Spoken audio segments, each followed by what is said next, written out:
Continuando con el estudio de las cadenas musculares, vamos a desarrollar las cadenas viscerales.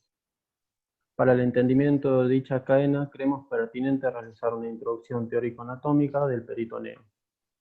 Es un tejido que recubre la pared abdominal y la mayoría de los órganos, mediante su hoja visceral y su hoja parietal.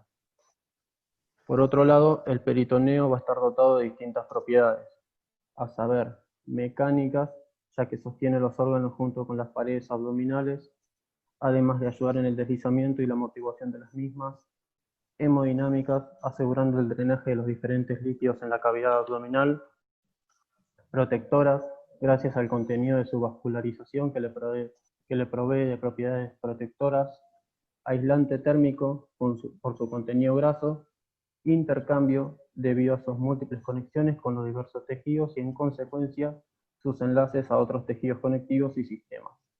El objetivo de esta primera parte es remarcar la dependencia de las cadenas viscerales con las demás cadenas y viceversa.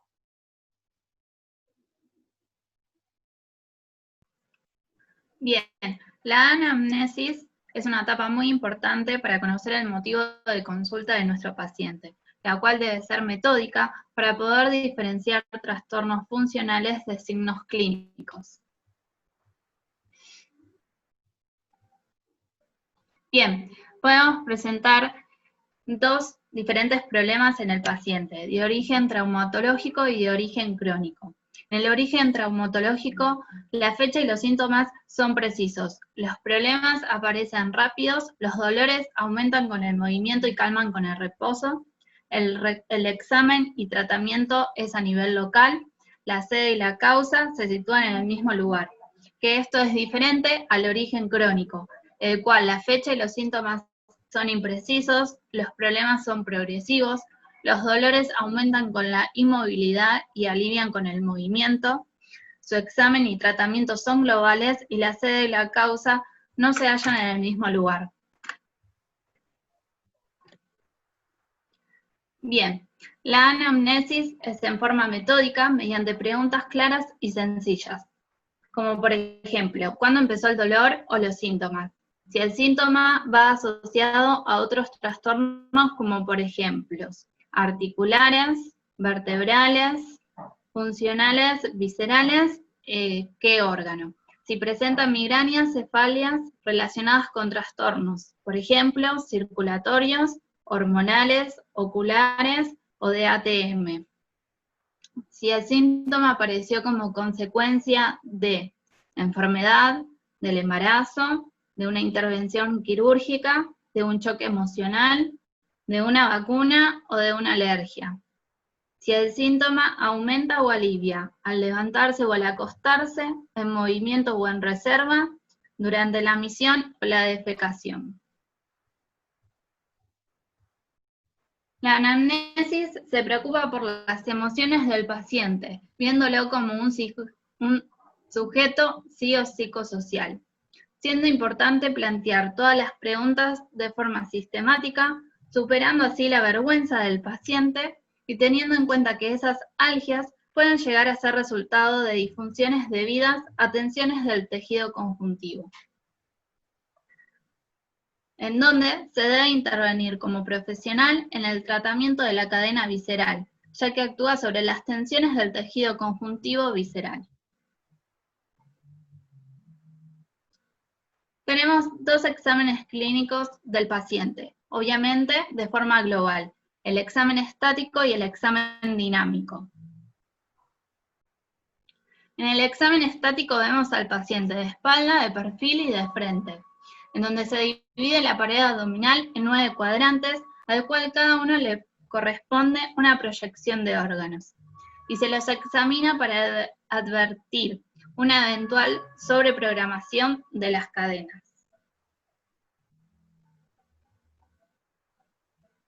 En el examen dinámico, permite valorar las compensaciones de diferentes cadenas, valorar la capacidad de alargamiento de cada una de ellas. Cadena sobreprogramada es cuando presenta un estado de tensión excesivo. Los test dinámicos ponen de manifiesto las sobreprogramaciones y desprogramaciones de las cadenas.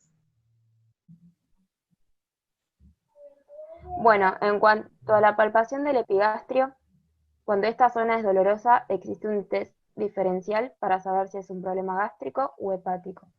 Para ello, el paciente debe estar acostado con la cabeza semi-levantada y piernas flexionadas.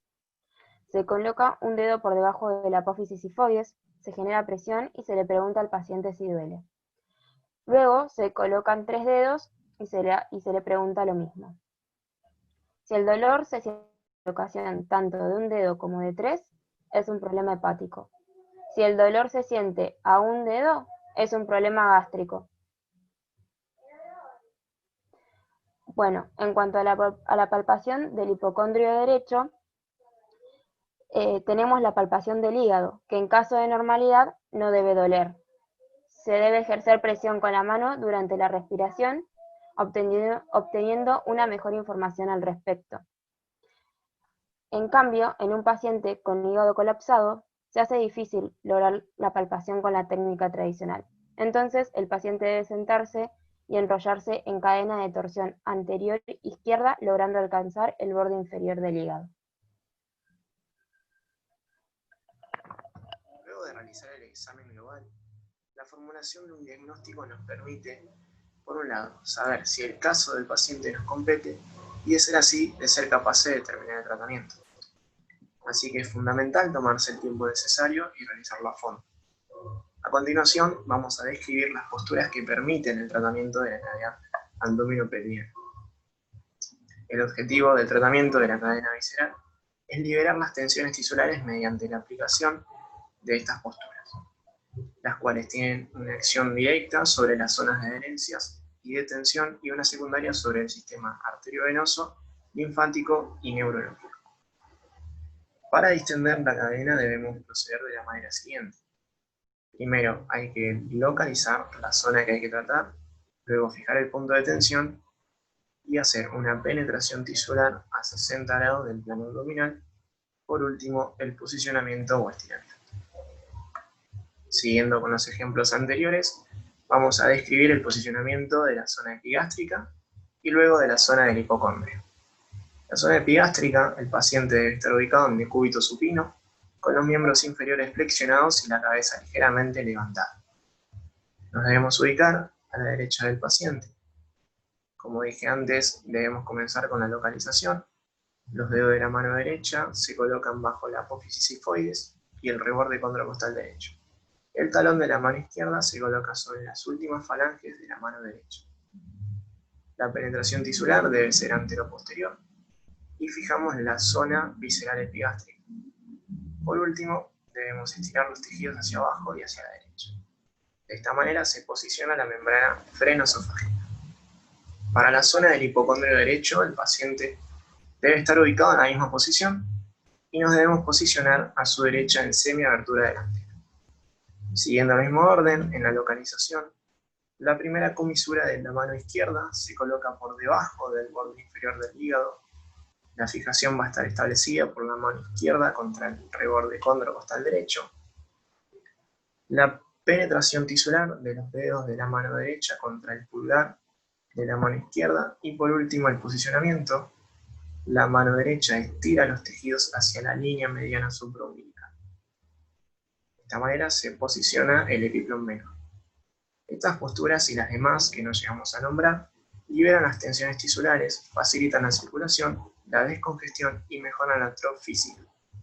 El tratamiento de las cadenas comienza por la relajación de las tensiones internas, ya que esas tensiones influyen en la programación de las cadenas musculares dinámicas.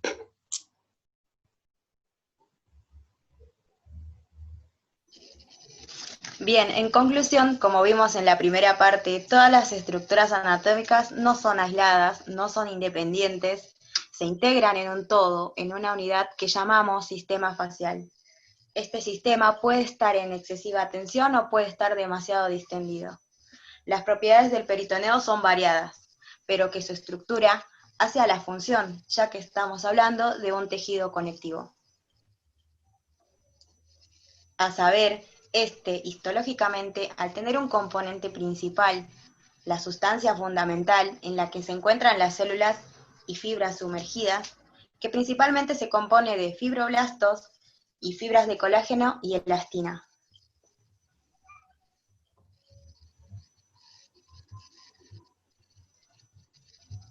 En lo que nos respecta, es importante comprender entonces que el peritoneo va a contener y va a suspender los órganos y ponerlas en contacto con las paredes del abdomen, que va a servir de una red interconectada con los demás tejidos conectivos y cadenas neuromeningia y musculares. Nos va a proveer de una gran función de defensa por su gran cantidad de vascularización e inervación, que a su vez ayuda a los procesos bioquímicos del líquido intersticial. Va a ser un intermediario que integra y comunica las estructuras anatómicas. En la anamnesis vimos que la búsqueda que tenemos que hacer en el paciente no es más que las disfunciones que puede tener este tejido conectivo. Las tensiones provocadas desde un trauma u origen crónico, hasta incluso razones psicosomáticas, desde nuestro examen global, ya que lo que se busca principalmente no es la patología, sino que a través de test dinámicos conocer las tensiones internas, programaciones y desprogramaciones de las cadenas. Incluso si estas cadenas conectan con la pelvis, pueden llegar a los miembros e irradiar hasta la bóveda plantar. También puede llegar a un nivel cervical, pasando por la articulación temporomandibular hasta llegar al cráneo. La capacidad de relajación o limitación de cada una de las cadenas musculares va a tener una implicancia con las cadenas viscerales. Así, una cadena de flexión a nivel abdominal que esté sobreprogramada puede generar tensiones centrípetas en la zona del cuadrante hipogastrio, umbilical y epigastrio, como también un origen de dolor crónico que genera una lumbalgia puede llegar a provenir desde un origen visceral. Es necesario posturar como complemento, ya que permite el mejor abordaje de las cadenas y no ser específico de una zona. Para terminar, citamos una frase que habla sobre, que es la siguiente: el cuerpo humano no posee una unidad central que gobierne el resto de los componentes.